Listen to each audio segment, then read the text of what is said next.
Hi friends, this is Sai Kumar. AP DSC సంబంధించిన TET hall tickets అనేవి release అయ్యాయి కదా! అది ఏ విధంగా ఓపెన్ చేయాలి? మీ యూజర్ నేమ్, పాస్వర్డ్ మర్చిపోతే ఏం చేయాలో నేను చెప్తాను చూడండి ఇప్పుడు. First of all AP TET hall ticket 2025 అది కొట్టాలి.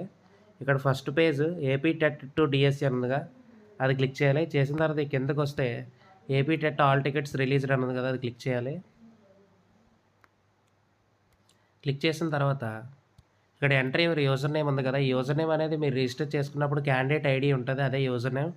అది మీకు మళ్ళీ ప్రత్యేకంగా లేదు, మేము అప్లికేషన్ కనిపించలేదు అంటే నవ్ యువర్ యూజర్ ఐడి కొడతారు. నో యువర్ యూజర్ ఐడి కొట్టిన తర్వాత ఎంటర్ ఆధార్ నెంబర్, మీ ఆధార్ నెంబర్ ఇక్కడ టైప్ చేసి క్యాప్చా ఎంటర్ చేసి సబ్మిట్ కొడితే యూజర్ నేమ్ అనేది వస్తుంది. అదేవిధంగా పాస్వర్డ్ మర్చిపోతున్నా ఏం చేయాలంటే ఫర్గెట్ పాస్వర్డ్ కొట్టాలి. ఇక్కడ ఫర్గెట్ పాస్వర్డ్ ఉందా, ఈ ఫర్గెట్ పాస్వర్డ్ కొట్టిన తర్వాత enter your Aadhaar and enter your candidate అని ఉంది కదా, అక్కడ మీ యూజర్ ఐడి క్లిక్ చేస్తే గెట్ ఓటీపీ అని కొడితే ఓటీపీ వస్తుంది. ఓటీపీ ఎంటర్ చేస్తే ఆటోమేటిక్గా మీ పాస్వర్డ్ కూడా కొత్తది సెట్ చేసుకోవచ్చు. అంతే friends, thank you for watching.